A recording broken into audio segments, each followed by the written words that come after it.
Oxfam is an international confederation of 17 organizations working in approximately 94 countries worldwide to find solutions to poverty and what it considers as injustice around the world.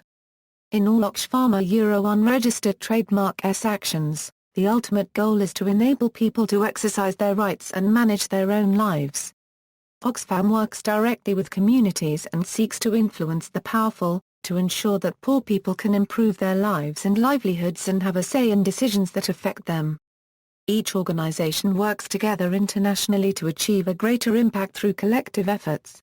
Oxfam was originally founded in Oxford in 1942 as the Oxford Committee for Famine Relief by a group of Quakers, social activists, and Oxford academics. This is now Oxfam Great Britain, still based in Oxford, Oxfordshire. It was one of several local committees formed in support of the National Famine Relief Committee. Their mission was to persuade the British government to allow food relief through the Allied blockade for the starving citizens of occupied Greece. The first overseas Oxfam was founded in Canada in 1963. The organisation changed its name to its telegraph address, Oxfam, in 1965. Oxfam's mission and values. Oxfam's programs address the structural causes of poverty and related injustice and work primarily through local accountable organizations, seeking to enhance their effectiveness. Oxfam's stated goal is to help people directly when local capacity is insufficient or inappropriate for Oxfam Euro unregistered trademark S purposes, and to assist in the development of structures which directly benefit people facing the realities of poverty and injustice. Values. In November 2000, Oxfam adopted the rights-based approach as the framework for all the work of the Confederation and its partners. Oxfam recognizes the universality and indivisibility of human rights and has adopted these overarching aims to express these rights in practical terms: the right to a sustainable livelihood, the right to basic social services, the right to life and security, the right to be heard, the right to an identity. Oxfam believes that poverty and powerlessness are avoidable and can be eliminated by human action and political will.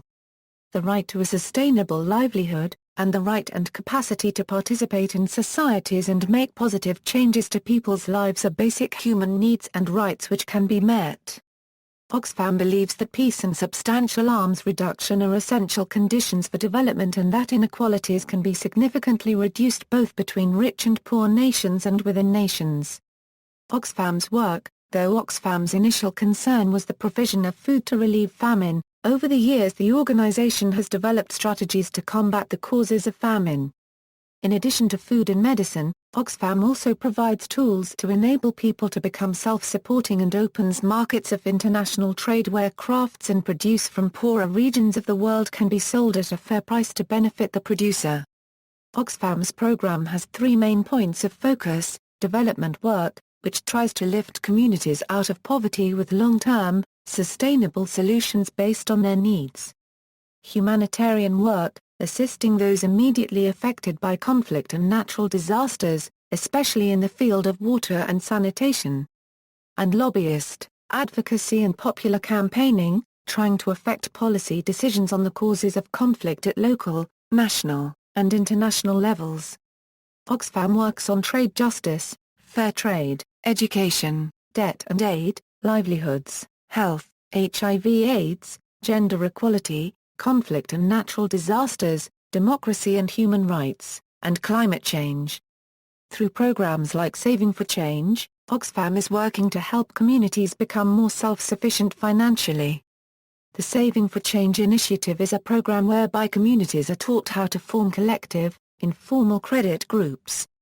Through these mutually beneficial groups, members who tend to be mostly women, pool their savings into a fund which is used to give loans for activities such as paying for medical care and paying school fees, in addition to using the loans to fund small-scale business ventures.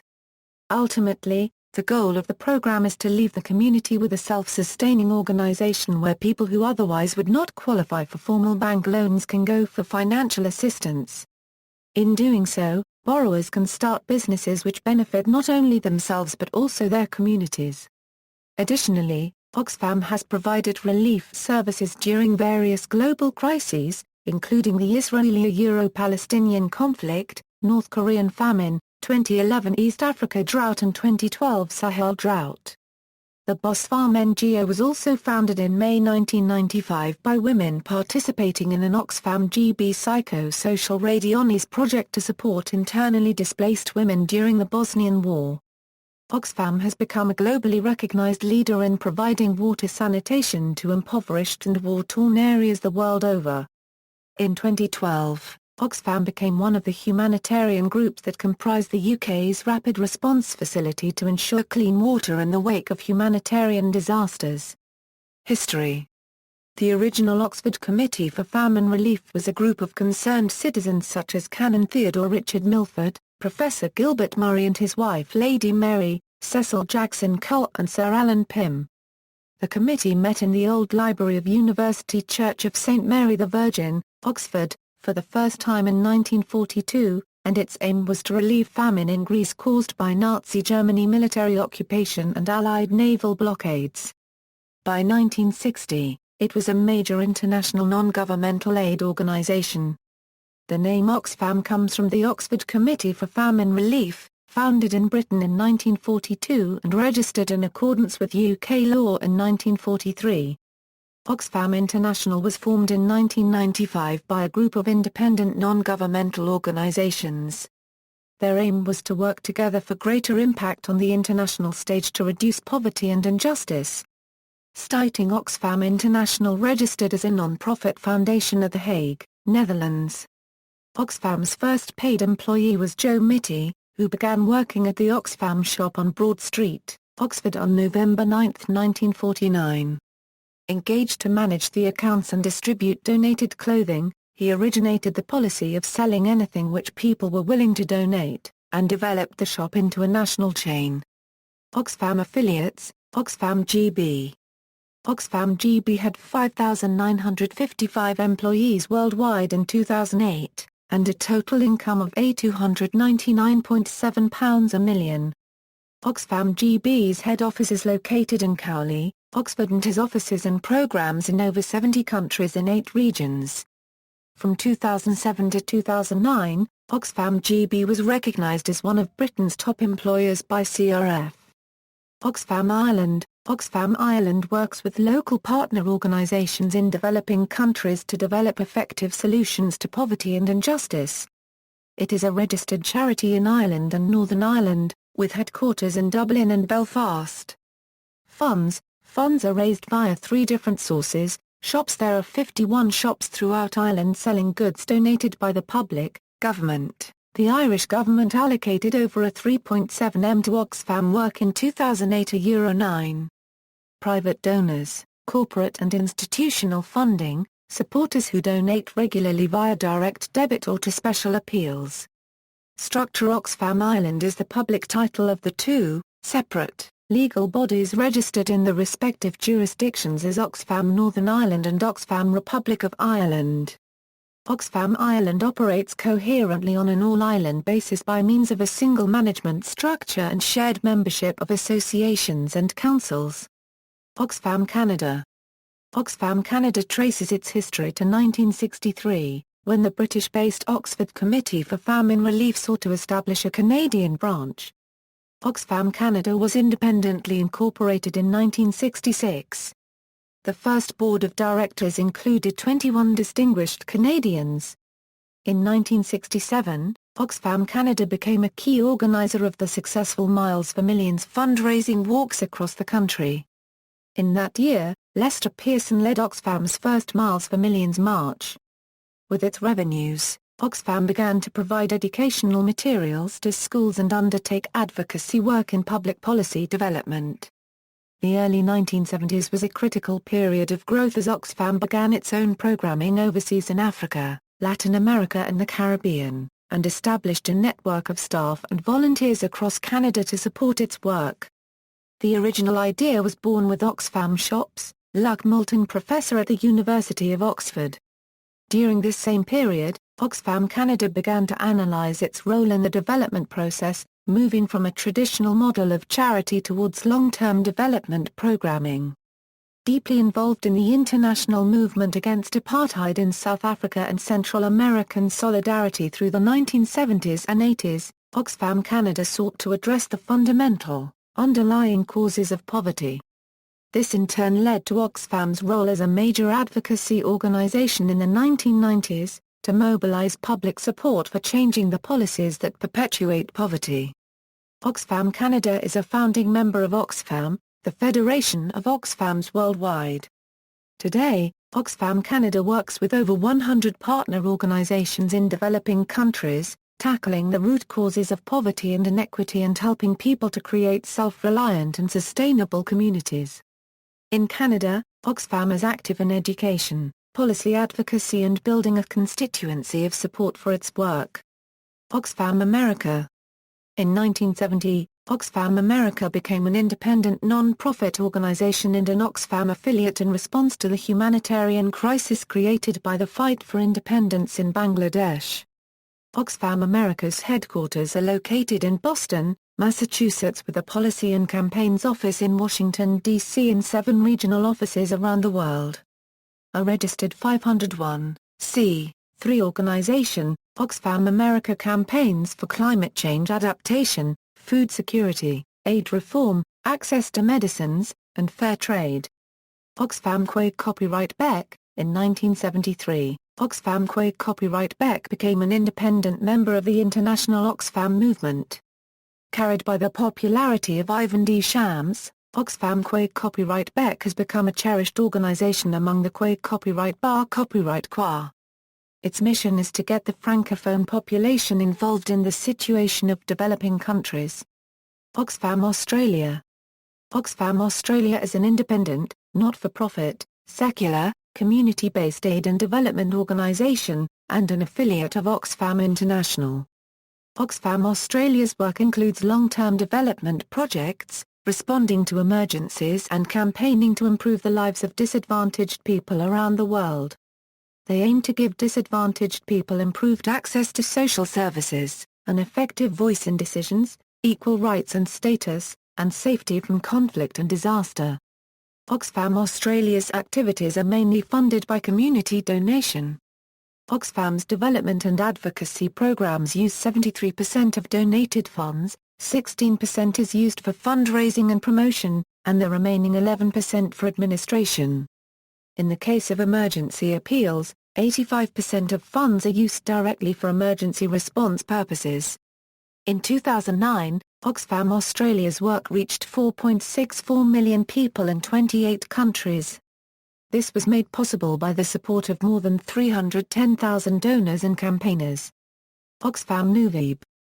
Oxfam NUVIB is the Dutch affiliate of the International Oxfam Organization. The organization is based in The Hague. Oxfam NUVIB was founded under the name NUVIB in 1956.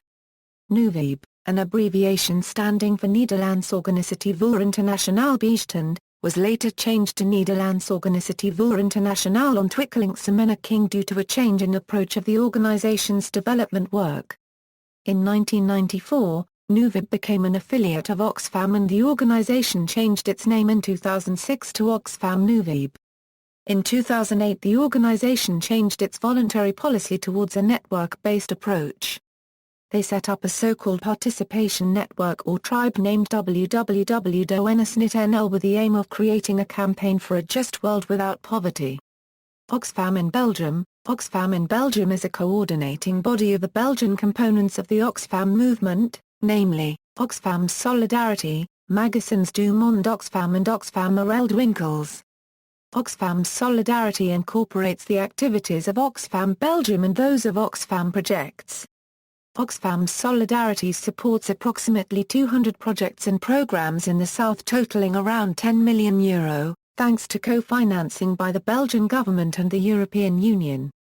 The income of the organization comes from recycling activities, from the support of donors and as a result of campaigns.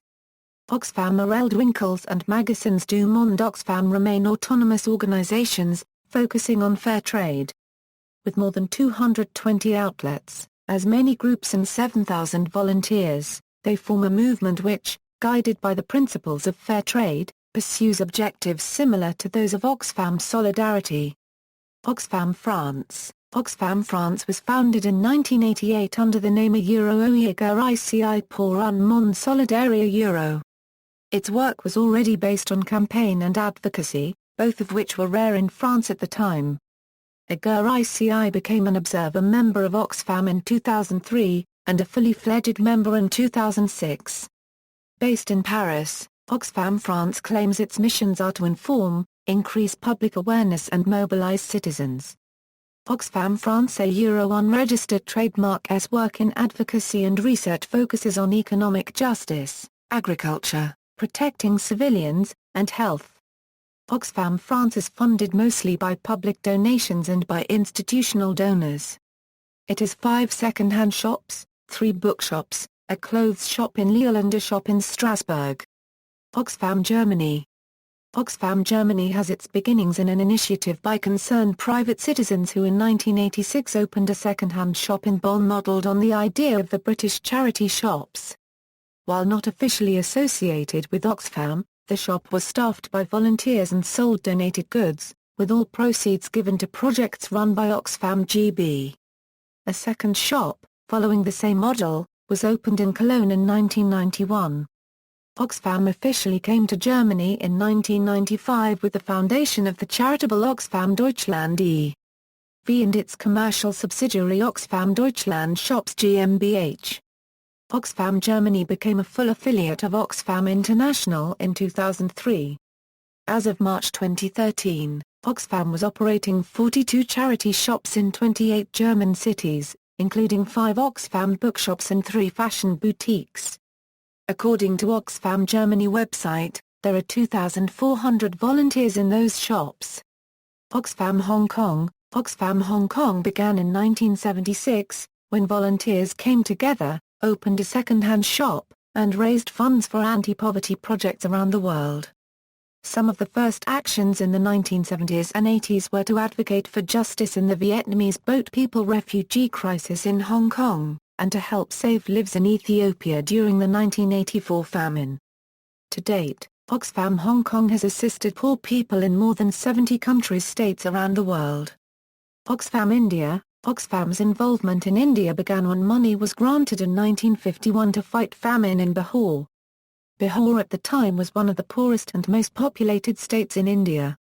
Bihar and famine would bring Oxfam back to India in 1965 to address drought due to bad monsoons. Bihar held a population of 53 million, of which 40 million relied on subsistence farming to live. This would compound for India in the future. Production of food had not been parallel to its exploding population. It is estimated that, over the course of the droughts and famines, 2,400 tons of milk was bought by Oxfam, and at the height of this was feeding over 400,000 starving children and mothers. In 1968, Oxfam's first field director in India, Jim Howard, created the Oxfam Gramdan Action Programme, or OGAP. This would be the first joint rural development programme in Oxfam history and the first step to a new operational Oxfam. Oxfam India was established on September 1, 2008 under Section 25 of the Companies Act, 2005 as a non-profitable organisation with its head office in Delhi and is now a member of Oxfam International Confederation. This was marked by Oxfam's 60th year in India. Oxfam International. The Oxfam International Secretariat leads, facilitates, and supports collaboration between the Oxfam affiliates to increase Oxfam's impact on poverty and injustice through advocacy campaigns, development programs and emergency response. The OIS board comprises the executive director, chair of each affiliate, and the OI chair. The affiliates are unregistered trademark chairs are voting members and are non-remunerated. The executive directors and the OI chair are all non-voting members. The board also elects the deputy chair and treasurer from among its voting members. The board is responsible for ensuring that Oxfam International is accountable, transparent, and fit for purpose. The constitution and strategic plan are also approved at board level. The board takes recommendations from executive directors and ensures that the Confederation is working to its agreed aims.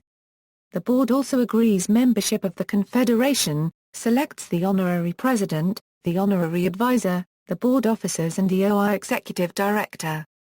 A number of subcommittees with expert members are also mandated by the board to assist with specific issues. Oxfam International's official language is English. English, French and Spanish are the working languages. In 2009 €10 it had approximately 77 staff. It is funded by contributions from affiliate organizations and has an operating budget of $8.7 million. Activities: Oxfam has four main focuses for its resources.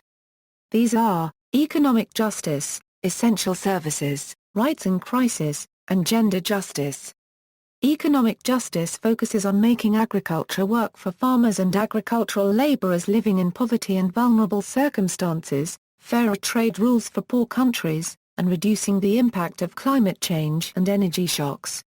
Essential services focuses on demanding that national governments fulfill their responsibilities for equitable delivery of good quality health, education, water, and sanitation, supporting civil society organizations and alliances to hold governments accountable for the delivery of these services, and ensuring better policies and more funding from rich countries and international institutions, as well as make sure they honor existing commitments on aid and debt reduction. Rights in Crisis focuses on improving the ability to deliver better protection and greater assistance, through improving our competencies and capacities, working with and through local organizations, and particularly strengthen the role of women, changing policies and practices of the international humanitarian system to deliver better protection and greater assistance, and working within the framework of human security, with a greater focus on preventing conflict, peace building, reconciliation and longer-term development. Gender justice focuses on supporting women unregistered trademark leadership at all levels to achieve greater power and decision-making and greater control over their lives, increasing the number of women receiving an education, to acquire functional literacy skills so they can work, working to end gender-based violence by changing ideas, attitudes and beliefs of men and women that permit violence against women, and strengthening Oxfam unregistered trademark's own learning and capacities on gender to ensure that gender justice is achieved in all our work. Oxfam's shops. Oxfam has numerous shops all over the world, which sell many fair trade and donated items. They opened their first charity shop in 1948, although trading began in 1947. The proceeds from these usually get paid to different charities or are used to further Oxfam's relief efforts around the globe. Much of their stock still comes from public donations, but they currently also sell fair trade products from developing countries in Africa, Asia and South America, including handcrafts, books, music CDs and instruments, clothing, toys, food and ethnic creations. These objects are brought to the public through fair trade to help boost the quality of life of their producers and surrounding communities. Oxfam has over 1,200 shops worldwide. Some of them are in the UK with around 750 Oxfam GB shops, including specialist shops such as books, music, furniture and bridal wear. Oxfam Germany has 45 shops including specialist bookshops. Oxfam France shops sell books and fair trade products, and Oxfam Hong Kong has 2 shops selling donated goods and fair trade products. Oxfam Nuvib, Oxfam Australia, Oxfam Ireland and Oxfam in Belgium also raise funds from shops. Of the 750 Oxfam charity shops around the UK, around 100 are specialist bookshops or book and music shops. Oxfam is the largest retailer of second-hand books in Europe, selling around 12 million per year.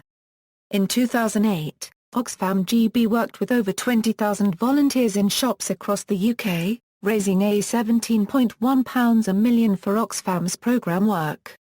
Fundraising. Oxfam has a number of successful fundraising channels in addition to its shops. Over 500,000 people in the UK make a regular financial contribution towards its work, and vital funds are received from gifts left to the organisation in people's wills. Many London Marathon competitors run to raise money for Oxfam, and Oxfam also receives funds in return for providing and organising volunteer stewards at festivals such as Glastonbury. In conjunction with the Gurkha Welfare Trust, Oxfam also runs several trail walker events in Hong Kong, Australia, New Zealand, the United Kingdom and Japan. Oxfam GB asks people to get together and fundraise by hosting events with friends and colleagues on International Women's Day, March 8. Christopher McCandless, the subject of the book and film Into the Wild, donated his life savings to Oxfam before leaving Society for the Alaskan Wilderness. In August 2009, Arctic Monkeys released a 7-inch vinyl version of their new single Crying Lightning exclusively through Oxfam shops, with proceeds going to the charity. Recently, Oxfam India is emerging as a successful fundraising unit. It is mainly with the help of always motivated team and the resource mobilization heads. Every October, Oxfam also holds the OXJAM Music Festival across the UK to raise funds for its activities. Publications, Annual Report. Strategic Plan. Research and Policy Papers, Policy and Research page with all Oxfam publications, which can be filtered by subject and/or by date. Behind the Brands. In 2013, Oxfam started the Behind the Brands project, to provide people who buy and enjoy these products with the information they need to hold the Big 10 food and beverage companies to account for what happens in their supply chains.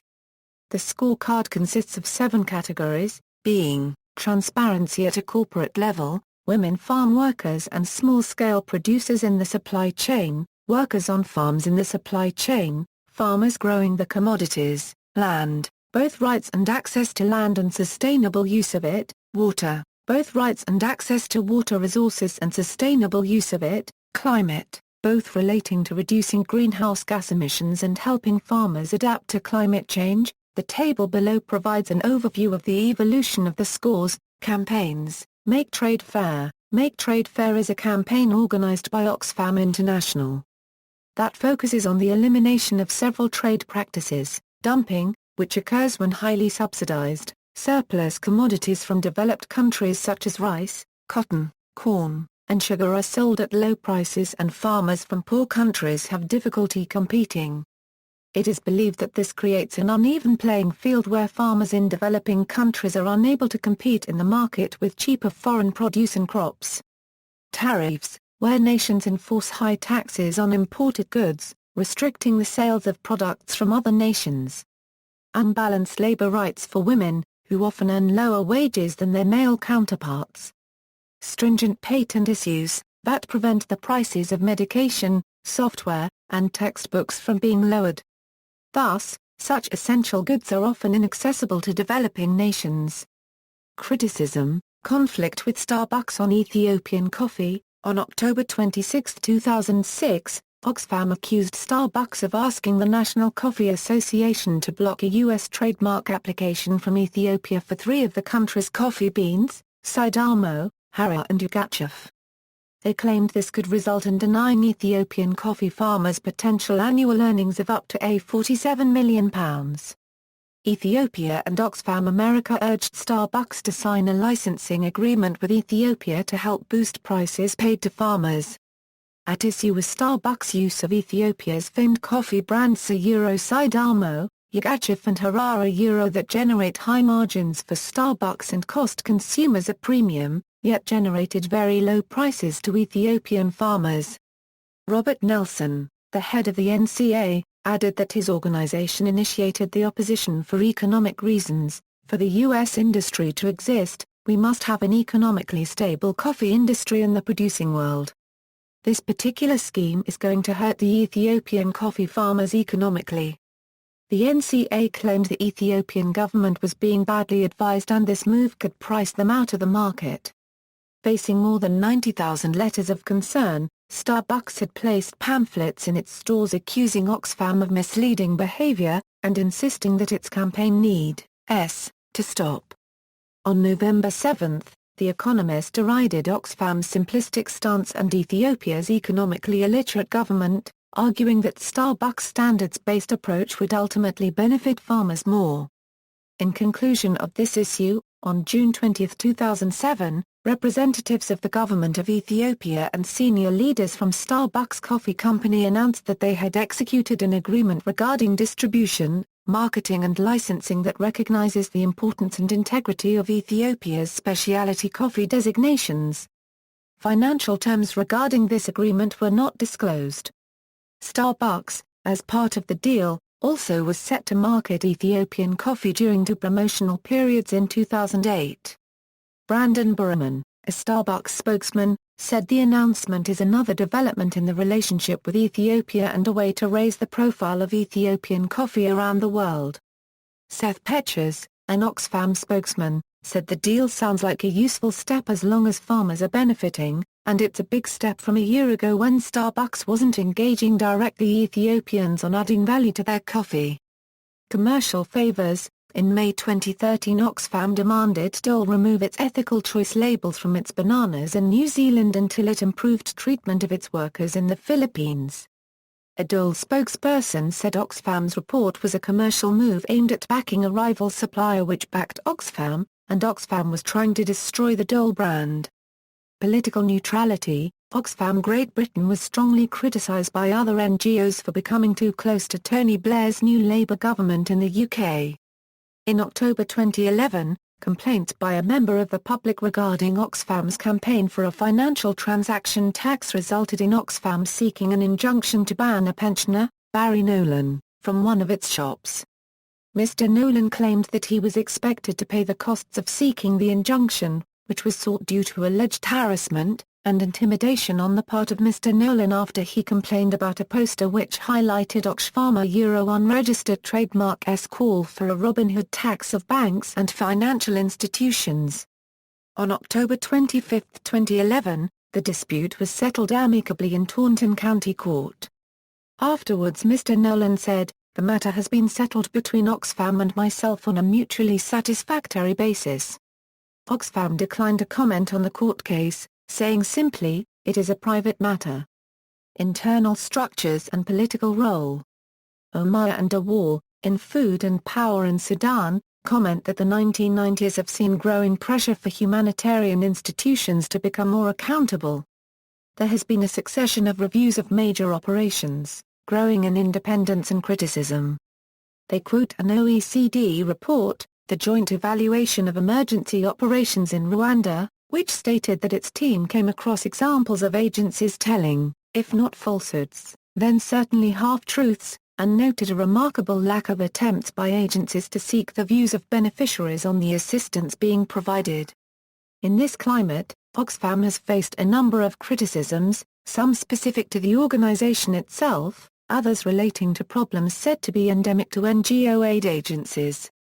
In response to these criticisms, Oxfam and others launched the Sphere Project, an initiative which aims to improve the quality of assistance provided to people affected by disasters, to develop a set of minimum standards in core areas of humanitarian assistance, and to introduce an element of accountability which had previously been lacking. In 2005, the magazine New Internationalist described Oxfam as a big international non-government organization, having a corporate style, undemocratic internal structure, and addressing the symptoms rather than the causes of international poverty especially by acquiescing to neoliberal economics and even taking over roles conventionally filled by national governments. Similar criticisms have been voiced by Red Pepper magazine and Catherine Cornby in the New Statesman. The latter article detailed growing rifts between Oxfam and other organizations within the Make Poverty History movement. In an article for Columbia Journalism Review, journalist Karen Rothmuir accused NGOs in general and Oxfam in particular of being unduly influenced by the priorities of the media, of providing inaccurate information to the press and of perpetuating negative stereotypes which have the potential to influence policy. She drew on earlier work by journalist Lauren Gelfand, who had taken a year away from journalism to work for Oxfam. "A lot of what Oxfam does is to sustain Oxfam," and Linda Pullman, author of The Crisis Caravan. Aid organizations are businesses dressed up like Mother Teresa. Bookshops. Oxfam has been criticized for aggressively expanding its specialist bookshops, using tactics more often associated with multinational corporations. The charity has been criticized as some claim this expansion has come at the expense of independent second-hand booksellers and other charity shops in many areas of the UK. Fair Trade Coffee. On April 28, 2007, two academics in Melbourne, Australia, representing a think tank, lodged a complaint with the Australian Competition and Consumer Commission accusing Oxfam of misleading or deceptive conduct under the Trade Practices Act in its promotion of fair trade coffee. The academics claim that high certification costs and low wages for workers undermine claims that fair trade helps to lift producers out of poverty. The complaint was subsequently dismissed by the Commission. Israeli-Palestinian conflict. Oxfam endorses the two-state solution, and has called for Israel to lift the partial blockade of the Gaza Strip. Oxfam UK is partnering with the Board of Deputies who represent the Jewish community of the UK. The project, Growers Meet, includes sending 25 people to an activist training program to help fight global hunger. In exchange for partnering, Oxfam has agreed not to call for a boycott of Israeli goods or to support groups that do so, and will not partner with organizations that advocate violence or oppose a two-state solution to the Israeli-Palestinian conflict. Despite this agreement, there are still those on both sides who object to this project. In October 2009, Oxfam was accused by Israeli NGO Regavim of aiding Palestinians in illegal activities in Kiryat Arba, including water theft. Oxfam has denied its participation. In response to a 2012 Oxfam report which laid the blame for poor economic development in the Palestinian territories solely with Israel, a spokesman for the Israel Embassy in the UK said, Oxfam's latest report on the situation in the Palestinian territories puts a clearly political agenda above any humanitarian concern.